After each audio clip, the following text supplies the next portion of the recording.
Chapter 1. Yes, it was merely a window, not different from other windows of the world.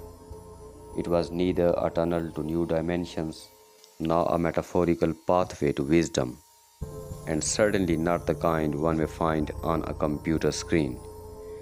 Just an ordinary, everyday window having wooden panes, a wire mesh, and above all, the property to outcast the inner suffocation by welcoming the outer fragrances. But one thing that foregrounded it from the other windows of the world and made it peculiar was an eye in it, the whole. In prima facie, this must have come into existence while someone, out of joviality, had drilled the little piece of wood through the mesh. This hole was the clandestine route for mosquitoes, permitting them to spy in, have a taste of warm, juicy blood, and run away unnoticed, unless they fell victim to the fatal collapse of the only sleeping inhabitant. Despite all this ordinariness, this little hole had a far greater significant purpose, and it should be made clear that the future generations of ultra-modern Homo sapiens should not dare attach any myth to it. This is not fiction, this is history. Once in the era before Christ, in the lands of Mesopotamia, somewhere around Tigris and Euphrates, there was a legendary figure, Gilgamesh. His heroic feats became so famous that historians gave him a room in the accounts of history. But soon he realized that there were so many myths attached to his name that his own charm ended up hidden in a marsh of folklorish ornamentation. He wanted to get rid of all this supernaturalism, but how could he do so? He must try to re-emerge in some other era of history. He carefully thought of many eras and centuries, saw their pros and cons, and ultimately took the plunge. Thus he came out of the pages of history and fell into the Sweetabad of the 21st century. The parents called this reincarnated baby Golgappa. He kept ingesting whole wheat flour, drinking warm water, swimming in viscous oil, chewing boiled potatoes, brushing his teeth with coriander leaves, smoking the sniffs of ginger and bundi, and grew up a handsome boy. Sweetabad was a peculiar land, having a pluralistic population with two particular ethnic groups called Sweets and Snacks. These two further divided into a lot of clans. The choice of Gilgamesh was based on the spirit of peace and mutual coexistence prevailing in this land, where the relatively major groups of Sweets lived in harmony with a somewhat minor group of Snacks. Actually, the constitution of the state was a balanced one, and these ethnic groups were equal before the law. Gradually, these sort of differences were dwindling down. Anyhow, the new differences of classes on the basis of economy were gaining roots vigorously. The beauty of the land lay in the cultural values of sweetness, flavor, and taste, which had attained a status of prerequisite for comfortable citizenship in the state. Now, in this new world, Golgappa aimed at no big games, no divine adventures. He was happy being a boy with the asset of a window gifted with an eye, and through this eye-ish hole he saw the world, or better to say, he saw his world. And she was none other than Chum Chum, the sweetest, the tidiest, and the washed ever soul in the state of Sweetabad. Golgappa didn't have a telescope, he owned no binoculars, even his eyesight wasn't an accurate 6 by 6. There were no jingle bells to toll him alert, but it never occurred that he ever missed a glimpse of Chum Chum, never once. It will be sheer accusation to say that he always stood behind the window, hiding, shying, and trying to have her glimpse. He was merely respecting his purpose. You see, Sweetabad had never witnessed a beauty like Chum Chum before. She was a rare gift of nature, and it took meticulous hours and hours to mold her proportions. You shouldn't assume that the state had been an unlucky one.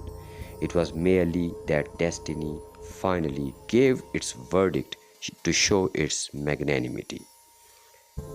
Nobody around had any idea why she was called Chum Chum. Not even the senior wits could figure out this riddle. Was it because of her plumpy, rosy, lovely cheeks, or the way her voice poured sweetness into the ears of anyone who heard it? Or perhaps her smile was so dazzling that it made plates tremble on shelves. No one knew for sure, but still everybody acknowledged that there was something in her that other beauties envied to possess. She was a novel combo of intellect and texture, a kind of ultra beauty pro max. But what it actually was, nobody claimed to know, not even Chum Chum herself. But Golgappa knew it.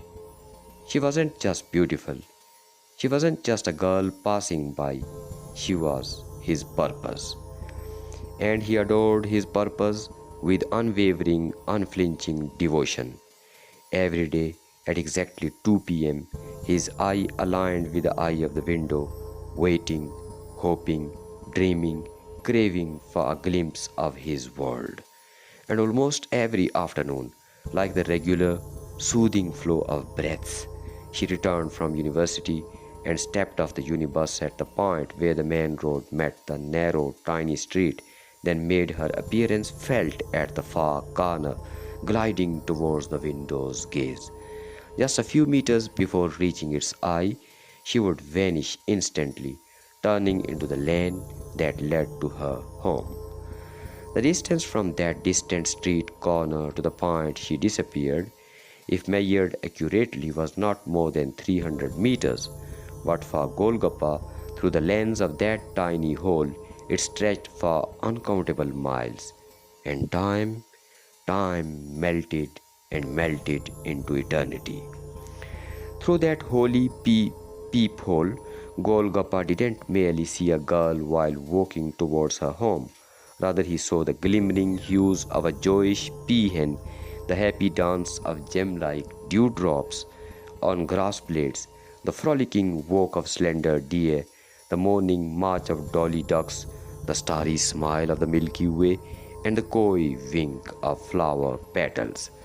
Thus Golgappa was a silent observer through the hole in the window, the event horizon that led to eternity, where Chum Chum merged into Golgappa to single out from the blurred ambience around.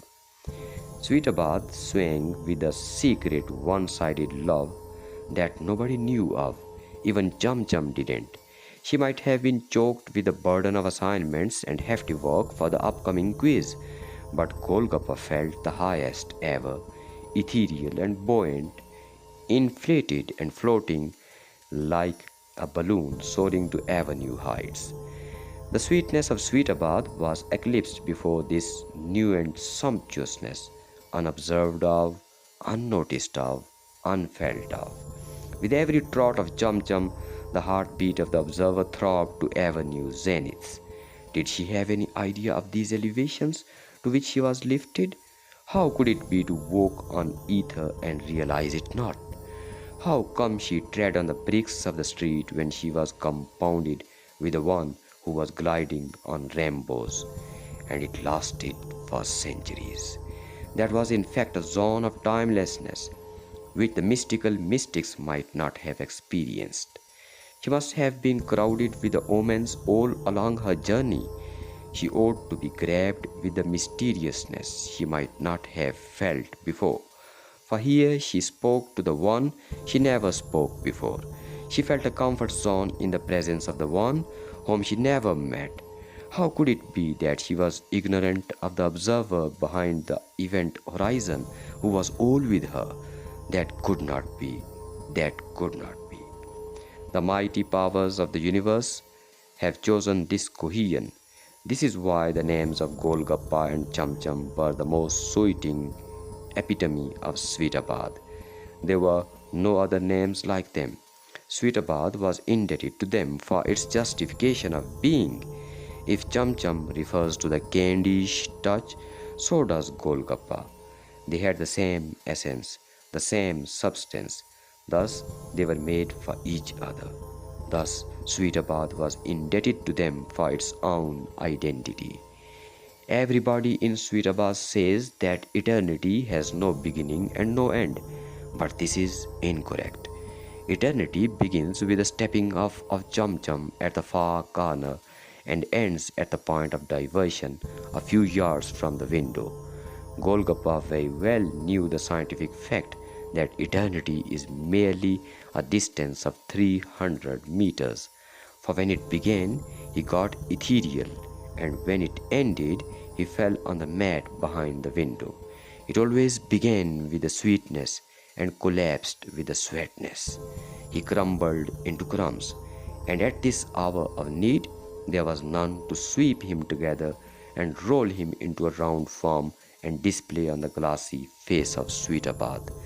Did Chum Chum suffer the loss of her glitters too? Golgappa had to confirm it.